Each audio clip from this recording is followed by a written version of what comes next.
The big ship appeared at the edge of the solar system without warning. It was huge, almost the size of Earth's moon, and it moved with a grace that seemed impossible for something so large. Earth's leaders met in an emergency session. They decided to send their best ship, the Pathfinder, to meet the visitors. Captain Elaine Harper stood on the bridge of the Pathfinder as they approached the alien vessel. She was nervous but didn't show it. Her crew needed her to be strong now. "All systems ready, Captain," said Lieutenant Frank Davis from his station. "We're broadcasting the welcome message on all frequencies." Elaine nodded. "Keep our shields at minimum power. We don't want to seem threatening." Dr. Nathan Brooks stood beside her. He was Earth's best scientist for alien life and had helped write the message they were sending. "Remember, Captain, we need to show respect but not weakness. These beings crossed galaxies to get here. Their technology is far beyond ours." The alien ship sent back a signal, and soon a face appeared on their main screen. The alien had gray skin with small ridges on its forehead and large dark eyes. It spoke in a deep voice, and amazingly, in perfect English. "I am Ambassador Graxtor of the Galactic Empire. We have been observing your world for some time." Captain Harper stepped forward. "I am Captain Elaine Harper of Earth. We welcome you in peace and friendship." The meeting was set up in a neutral space between the two ships.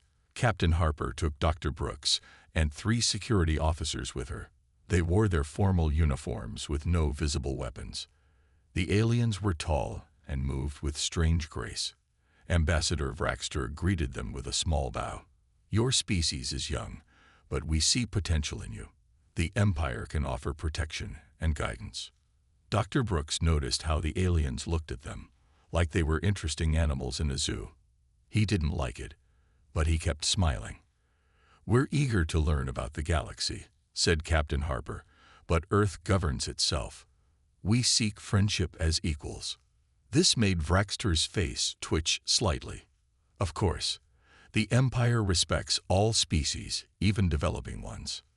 During the tour of the alien ship, Dr. Brooks noticed the aliens scanning them with hidden devices. He managed to slip away for a moment and found a data terminal. He needed to know their real plans for Earth. Using a small device he had brought, he tried to access their system. Suddenly, alarms blared. Guards surrounded him instantly. "Spy!" shouted Vraxtor, pointing at Brooks. "Attempting to steal Imperial secrets." "No," Brooks protested. "I was just." Captain Harper tried to intervene. "There must be a misunderstanding. Dr. Brooks is a scientist, not a spy." But the aliens wouldn't listen. They dragged Brooks away while forcing Captain Harper and her team back to their shuttle at gunpoint. "Return to your planet," Vraxtor commanded. "You will witness how the Empire deals with those who defy us." 24 hours later, on screens across Earth, the broadcast began. Dr. Nathan Brooks was shown on his knees before a crowd of aliens. His face was bruised, but he looked directly at the camera. "People of Earth, don't let them." The alien weapon fired. Brooks fell. The camera zoomed in on Vraxter's face. "This is the fate of all who disrespect the Empire. Your planet will submit or face consequences. You have 1 Earth week to declare your allegiance." The broadcast ended.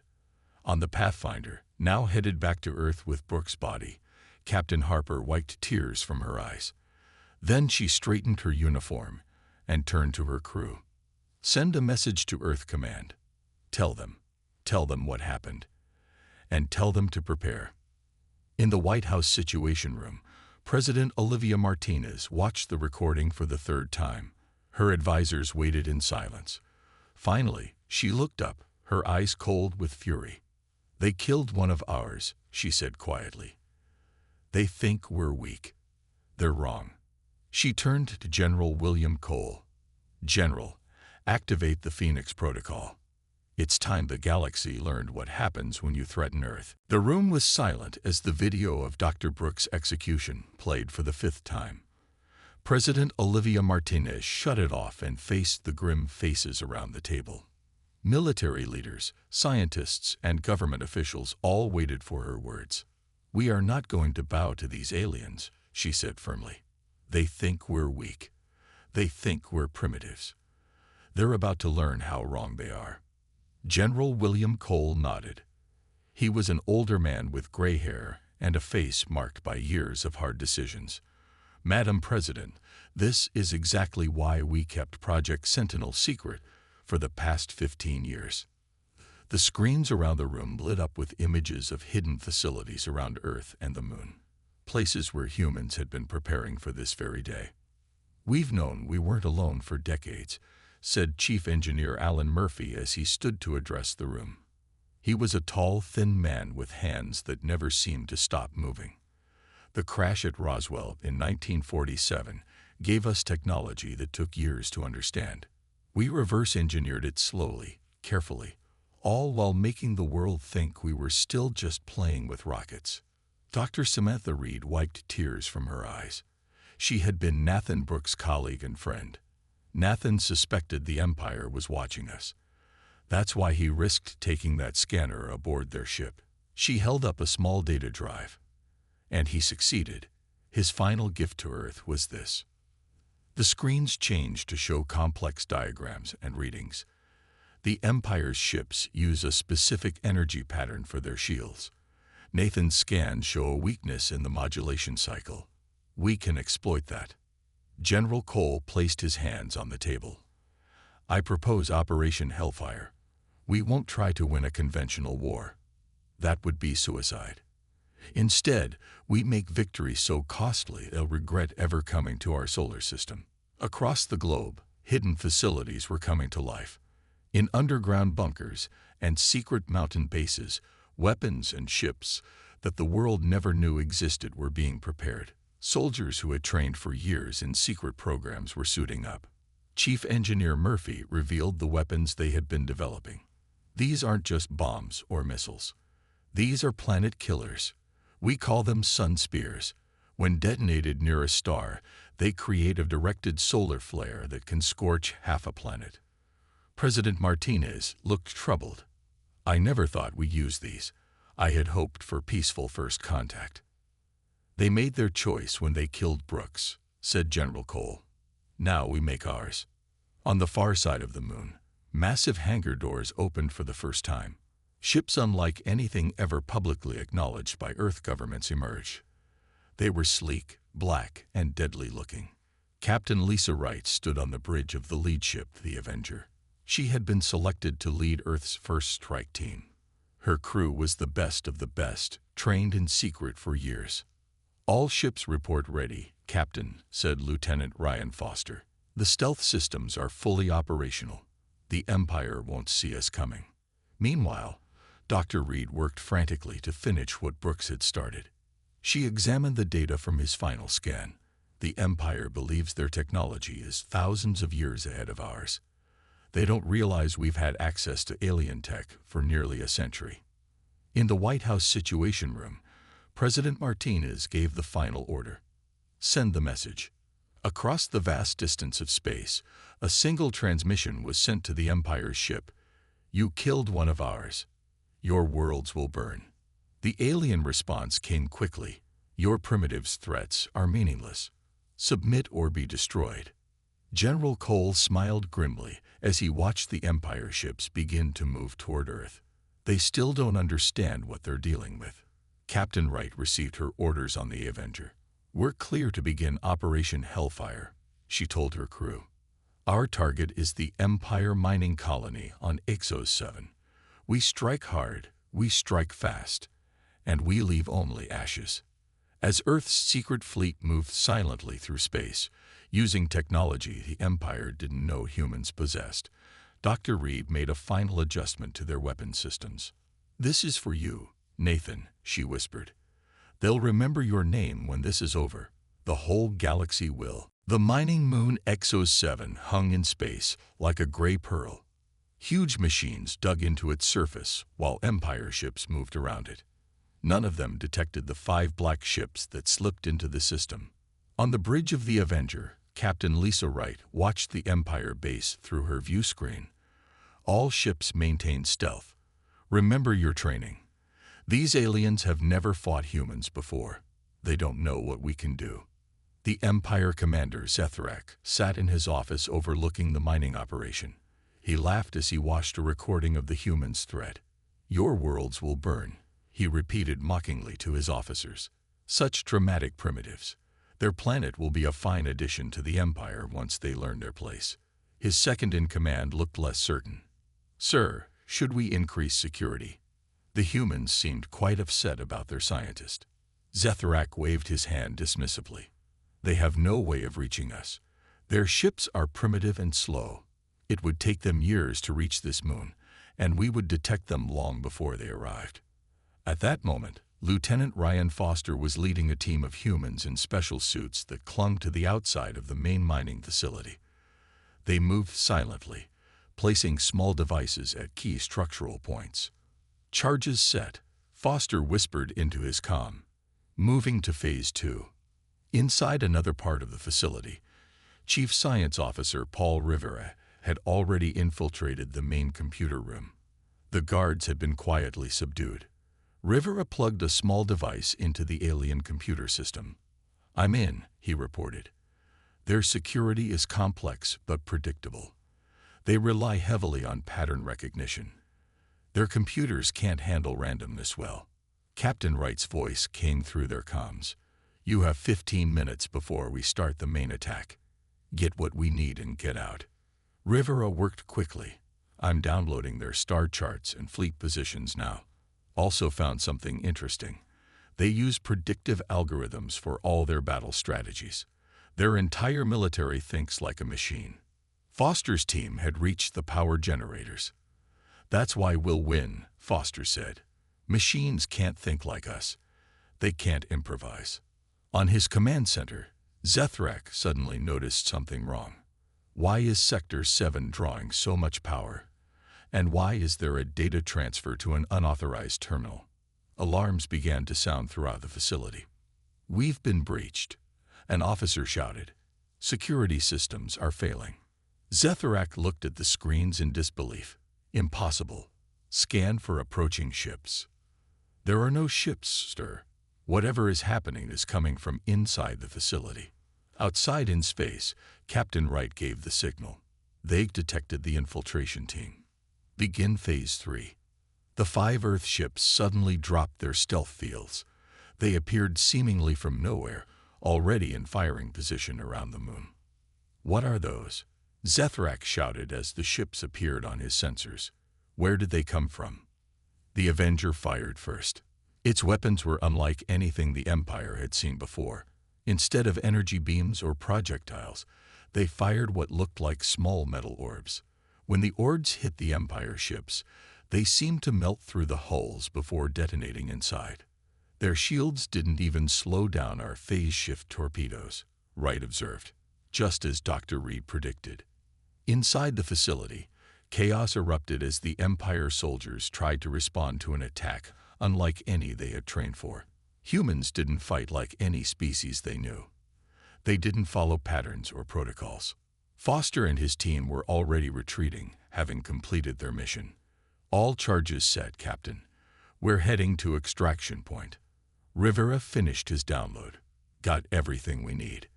The Empire's battle plans for Earth are now ours." As the human teams evacuated, the charges they had planted began to detonate in a specific sequence. Not to destroy the facility outright, but to cause systems to fail in a cascade effect. From his command center, Zethrak watched in horror as his defenses collapsed one by one. 3 of his ships were already destroyed, and the facility was failing around him. As the humans returned to their ships, Captain Wright gave one final order: "Leave the message." When the Empire reinforcements arrived hours later, they found the mining facility in ruins. On the main wall of the command center, burned into the metal, was a simple message: "You killed one of ours.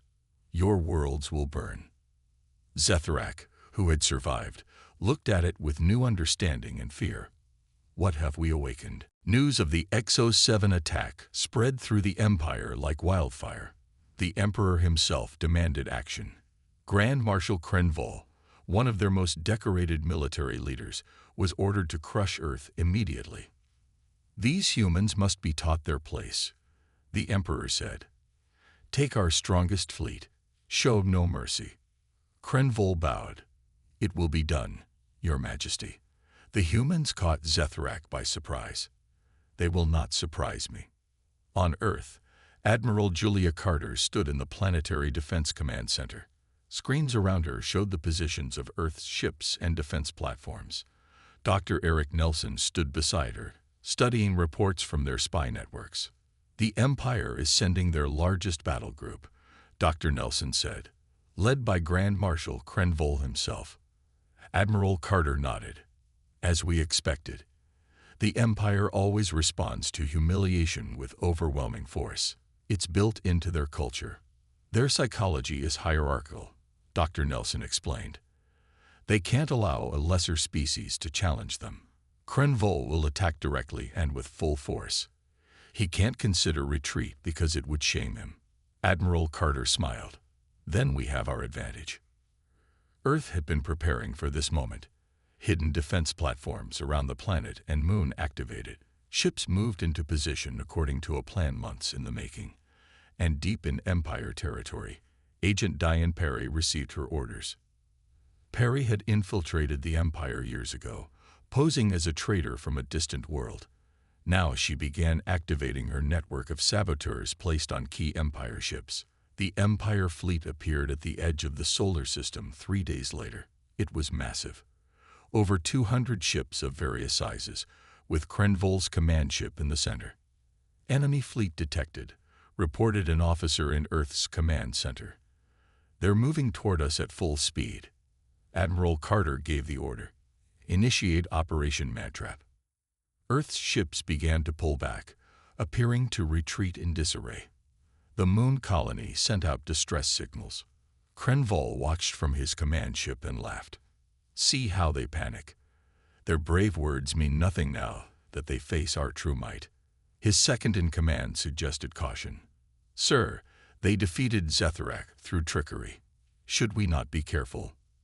"Zethrak was a fool," Krenvol snapped. "I am not. Press the attack. Target their moon colony first." The Empire fleet moved exactly as Dr. Nelson had predicted, diving toward the moon with their flanks exposed. As they came into range, Admiral Carter gave the signal. "Now." Suddenly, the retreating Earth ships spun around in perfect coordination. Hidden defense platforms emerged from craters on the moon. And within the Empire fleet itself, sabotage devices planted by Agent Perry's network activated simultaneously. Krenvol's ship shuddered as systems began to fail. "What's happening?" he demanded. "Sir, our shields are failing. Communications are down on half our fleet." The trap was sprung. Earth's ships fired their phase-shift torpedoes, targeting the now vulnerable Empire vessels. The defense platforms on the moon launched electromagnetic pulses that disrupted the Empire's targeting systems. "This is impossible." Krenvol raged as he watched his fleet being torn apart.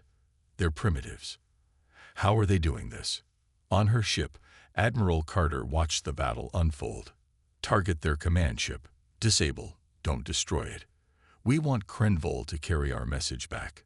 The battle for Earth was brief but devastating for the Empire. Within hours, over half of Krenvol's mighty fleet was destroyed or disabled. The rest began to retreat, but Earth forces had circled behind them, cutting off their escape route. Krenvol's ship, heavily damaged, was surrounded. Admiral Carter's face appeared on his view screen. "Grand Marshal Krenvol, your fleet is defeated. You have 2 options: surrender or be destroyed." Krenvol's face twisted with rage. "This is impossible. You cannot defeat the Empire."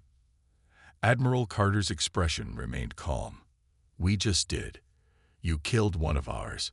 Now you see that our warning was not empty. Your worlds will burn unless you leave our system and never return." Krenvol stared at the human in disbelief as reports of more ship losses poured in around him.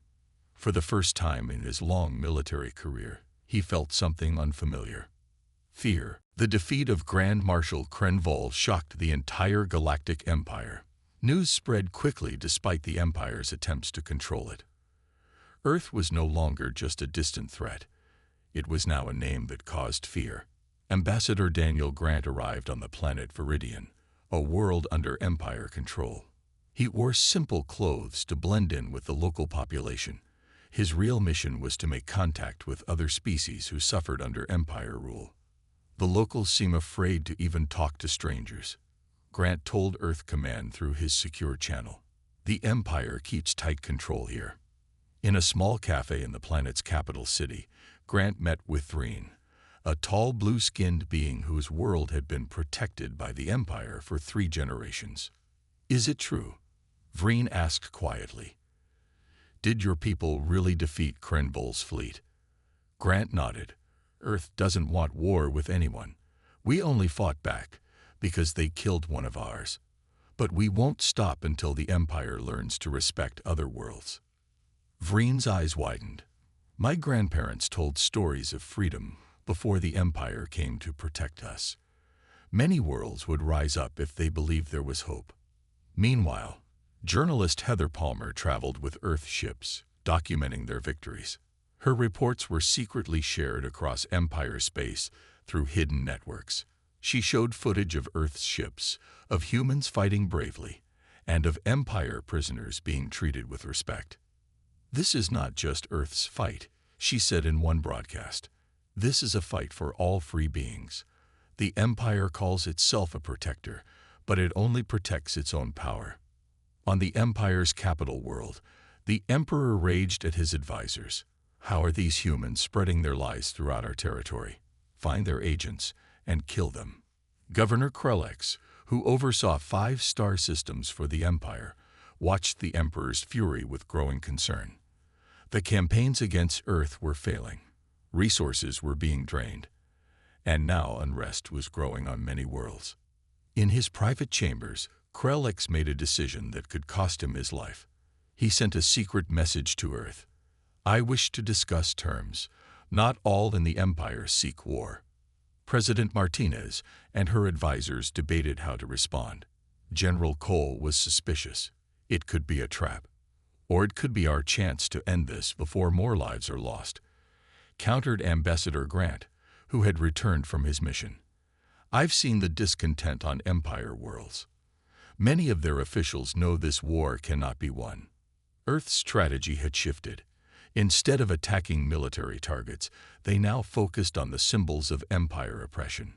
Tax collection centers, political prisons, military academies where Empire officers were trained to look down on lesser species. Agent Perry's network grew larger each day. More and more beings from worlds under Empire control volunteered to help Earth's cause. They sabotaged Empire ships, shared intelligence, and spread stories of Earth's victories. On the planet Corliss, Perry met with local resistance leaders. "Earth doesn't want to rule you," she explained. "We want all worlds to govern themselves." "But the Empire is too powerful," said one resistance fighter. "They have ruled for 1,000 years." Perry smiled. "All empires fall eventually. This one's time has come." The Emperor declared Earth the greatest threat the Empire had ever faced. He ordered all resources directed toward crushing the humans. But his orders were met with hesitation from commanders who had seen what happened to Krenvol's fleet. Governor Krellex met secretly with Earth representatives on a neutral moon. "There are many like me who see that the Empire must change or be destroyed," he said. "We can help you target the true oppressors without harming innocent worlds." As Earth ships appeared in more and more systems, they brought not just weapons but a message of hope. The warning that had once seemed like mere revenge, "Your worlds will burn," now had a different meaning to oppressed peoples. It wasn't just a threat. It was a promise that the old order would end, that the fires of freedom would spread. And across the galaxy, that fire was catching. 6 months into the war, Earth forces pushed deeper into Empire space. No longer just defending their home, humans now brought the fight to the Empire's core worlds. Major Sean Russell led his Special Forces team through the dark corridors of the space station orbiting Nexus Prime, the Empire's throne world. They moved silently in their black armor, specially designed to block Empire sensors. "Security checkpoint ahead," whispered Sergeant Amy Peterson, checking her scanner. "3 guards." Russell nodded. "No killing unless absolutely necessary. Remember, we're here to plant the Nova device, not start a firefight." It waited as a patrol passed, then moved forward. On Earth, Engineer Kelly Porter watched their progress through their helmet cameras.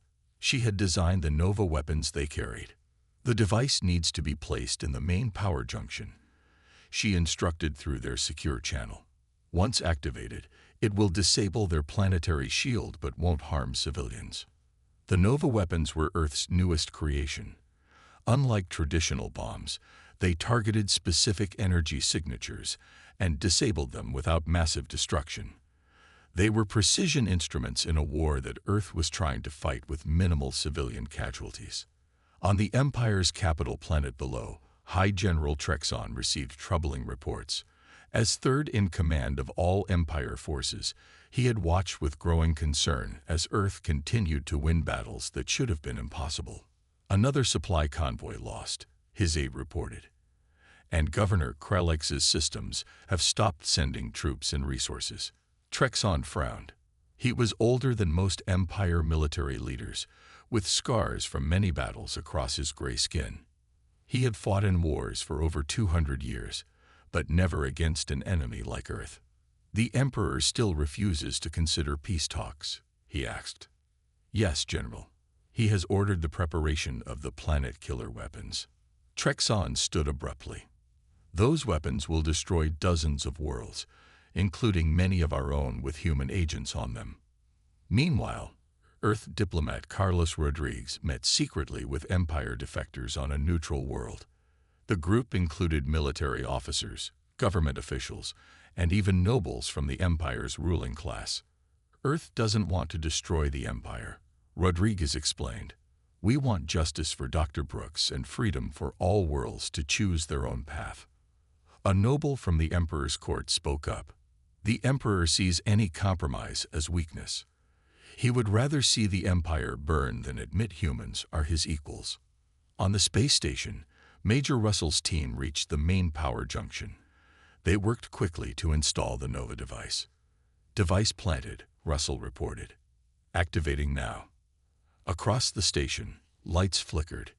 Empire soldiers rushed to find the cause, but by then Russell's team was already heading to their extraction point.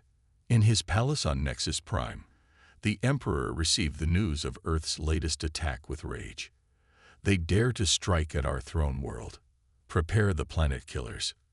Target Earth first, then any world that has aided them." High General Trexon heard this order with horror. The planet killers would cause billions of innocent deaths across the galaxy.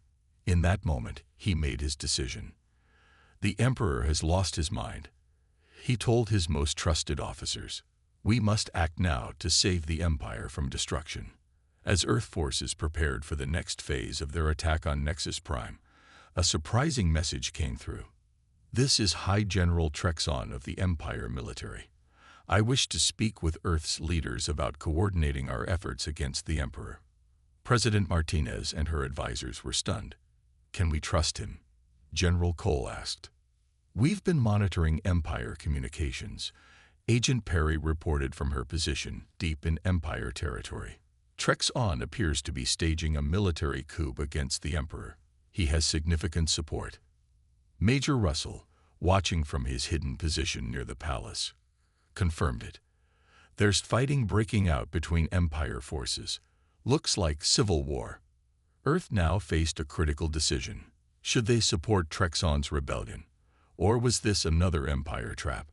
Carlos Rodriguez studied Trexon's message carefully.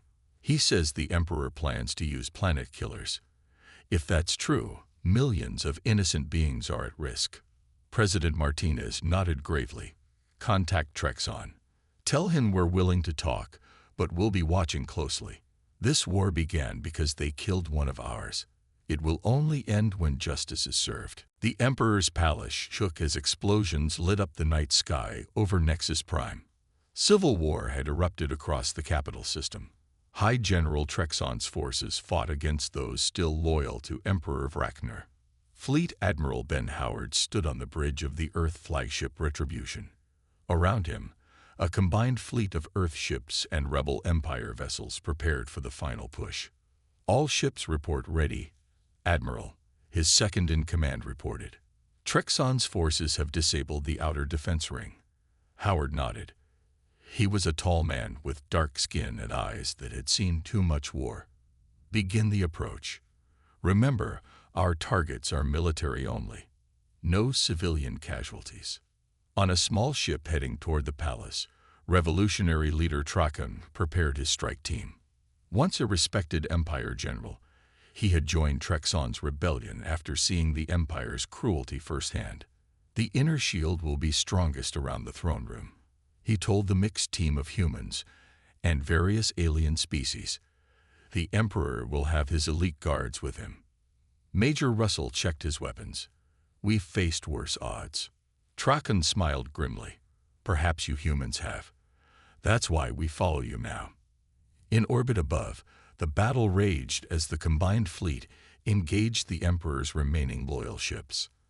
Admiral Howard coordinated the attack with precision, targeting weapon systems and engines rather than destroying ships outright. Enemy battle cruiser disabled. An officer reported. They're signaling surrender. Accept it, Howard ordered. Transfer prisoners to the holding ships. This approach shocked many in the Empire. They had expected the humans to be merciless, to burn worlds as they had promised. Instead, Earth forces showed restraint, even mercy, toward those who surrendered. Minister Lauren Hughes, Earth's political representative, worked tirelessly to maintain the fragile coalition. In a command center away from the fighting, she met with leaders from dozens of liberated worlds and Empire defectors. Once the Emperor is removed, what happens to the Empire? Asked a representative from a world that had suffered under Empire rule for centuries. That will be for all worlds to decide together, Hughes answered. Earth doesn't seek to replace one empire with another. We fight for the freedom of all species to choose their own path. On his throne, Emperor Vraknar watched as his empire crumbled around him. Activate the Omega Protocol, he commanded his most loyal servant. If I cannot rule the galaxy, no one will. Deep beneath the palace, a massive weapon began to power up. It was the Emperor's final resort, a device capable of creating a chain reaction through the galactic power grid that would destroy hundreds of worlds. Trakan's strike team fought their way through the palace defenses. They lost 3 members in a fierce firefight with the royal guards. As they approached the throne room, their sensors detected the energy buildup. The Emperor has activated something big, Russell reported back to Admiral Howard. Energy readings are off the charts. Earth scientists quickly analyzed the data. It's a doomsday device, Engineer Porter reported. If it reaches full power, it will send a destructive pulse through the entire galactic network. Any world connected to the network will be affected. Trakan looked at Russell with alarm. That's nearly every civilized world in the galaxy, including most of Earth's colonies now. Then we stop it, Russell said simply. How much time do we have? 20 minutes at most, Porter replied. As the combined fleet secured the space around Nexus Prime, Trakan and Russell's team made their final push toward the throne room. The fate of countless worlds now rested on their success. Revolutionary leader Trakan led the charge into the Emperor's inner sanctum. For all those who suffered under your rule, he shouted as he engaged the royal guards. The battle was fierce and costly. Trakan was gravely wounded, but his sacrifice allowed Russell and the remaining team members to break through to the throne room itself.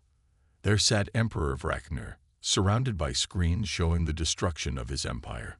He looked up as the humans entered, his eyes filled with cold hatred. You think you've won? He asked. In 10 minutes, 1,000 worlds will burn. My empire may fall, but your victory will be ashes in your mouth. Major Russell aimed his weapon at the Emperor. "Tell us how to stop the device." Chancellor Vex Moore walked slowly onto the ESS Retribution with 4 guards behind him. His skin was pale blue, and his eyes showed fear.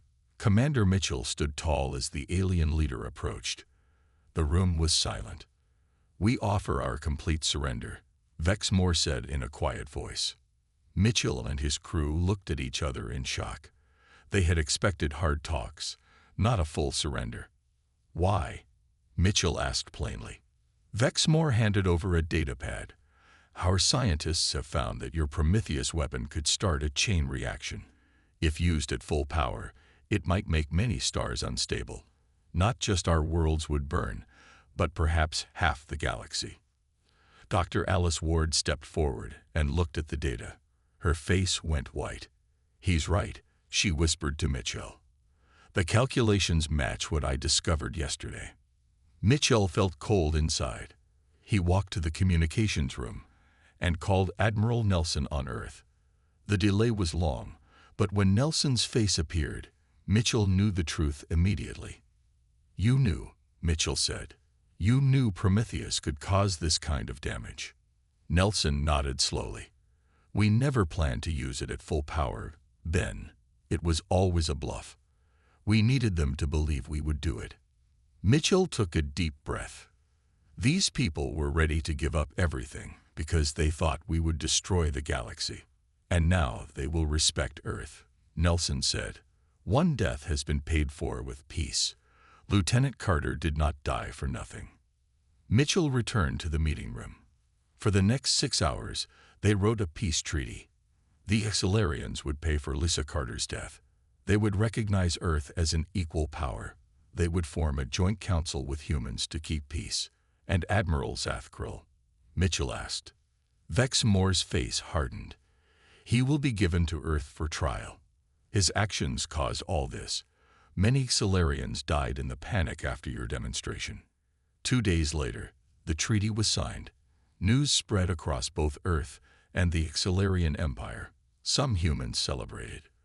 Others worried what this new reputation would mean for humanity's future. On the Retribution's journey home, Mitchell found Peter Riley looking out a viewport at the stars. "What's on your mind?" Mitchell asked. Riley didn't turn. "They will always fear us now. We came close to becoming the monsters they thought we were." "Perhaps," Mitchell said, "but fear can become respect over time." When they reached Earth, a ceremony was held for Lieutenant Lisa Carter. Her family stood tall as she received the highest honors. Her picture was on screens worldwide. The woman whose death had changed the balance of power in the galaxy. After the ceremony, Mitchell met with Dr. Ward. "What will happen to Prometheus?" she asked.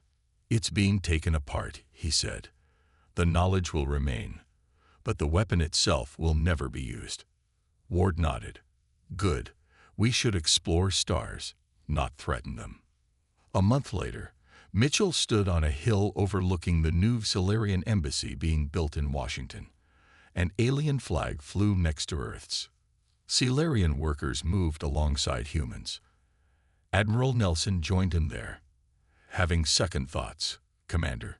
Mitchell watched the workers for a moment. "We got peace, but at what cost? The galaxy now sees us as the species willing to burn worlds." "Better to be feared than ignored," Nelson said. "Maybe," Mitchell replied. "But I hope one day they will know us for more than our capacity for destruction." A Solarian child ran past them, chasing the human boy in a game. They were laughing. "Perhaps that day is closer than we think," Nelson said. Mitchell smiled for the first time in months. Perhaps it was.